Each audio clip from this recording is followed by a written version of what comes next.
پھر جب غیر احمدی وفات مسیح کی واضح آیات سے عاجز آ جاتے ہیں تو وہ اعتراض کرتے ہیں کہ یہ عقیدہ مسلمانوں کی اکثریت میں کس طرح آ گیا، حتیٰ کہ حضرت مرزا صاحب بھی ابتدائی طور پر حیات مسیح کے عقیدہ ہی کو مانتے تھے۔ ٹھیک ہے، پھر کیا ہو گیا؟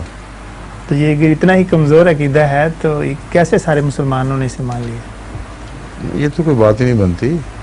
الوہیت مسیح کا عقیدہ سارے عیسائیوں میں کیسے آ گیا؟ یہ عجیب بات ہے، تو کوئی بات بنتی نہیں۔ یہ جو پریمس غلط ہے، یہ بنیاد ہی غلط ہے۔ آپ ان سے کہیں قرآن کریم کو دیکھو اس میں ہے کہ نہیں، سیدھی بات ہے۔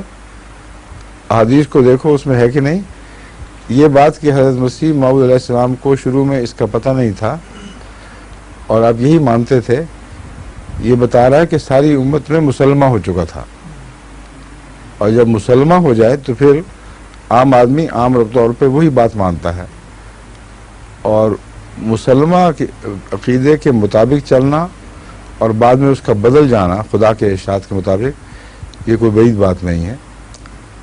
تحویل قبلہ سے پہلے حضرت صلی اللہ علیہ وسلم نے مسلمہ جو رواج تھا اہل کتاب کا، اس کے مطابق شمال کی طرف منہ کیا ہے، فلسطین کی طرف، یعنی اس وقت وہ تو نہیں تھا ہیکل سلیمانی، مگر رخ وہی تھا گویا کہ جو اہل کتاب کا قبلہ تھا۔ اور جب وہ خدا تعالیٰ کی طرف سے حکم آیا، آپ نے بدل لیا، اور دل میں تمنا بھی تھی۔ حضرت مسیح علیہ السلام پر بھی ایک دور آیا ہے جس میں آپ کو اس عقیدے سے آپ کا دل اٹھ چکا تھا، مگر چونکہ انبیاء خدا تعالیٰ کی وحی کا انتظار کرتے ہیں، اس کے بغیر فیصلہ نہیں کرتے، اس لیے حضرت مسیح علیہ السلام نے اس وقت تک اس کا اعلان نہیں کیا جب تک اللہ تعالیٰ نے نہیں فرمایا۔ یہ واقعات ہیں، اس کو کھولیں تو اس پر اعتراض بنتا ہی کوئی نہیں۔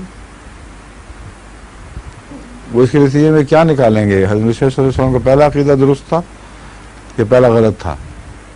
اگر وہ کہیں پہلا غلط تھا تو کہیں شکر ہے آپ مان گئے، آ جائیں پھر ساتھ شامل ہو جائیں۔ اگر کہیں پہلا درست تھا تو وہ تو خود ثابت کریں کہ پہلا غلط تھا۔ اور جو پہلے عقیدے کے حق میں کبھی آپ نے دلائل دکھائیں، مسیح صاحب نے کیا دلائل دیے تھے؟ وہ موہوم عقیدہ تھا، کبھی دلیل دی نہیں اس کے حق میں۔ دوسرے عقیدے کے حق میں دلیل دی ہے، یہ وجہ میں نے بدلا ہے، کہ وہ دلیل توڑو۔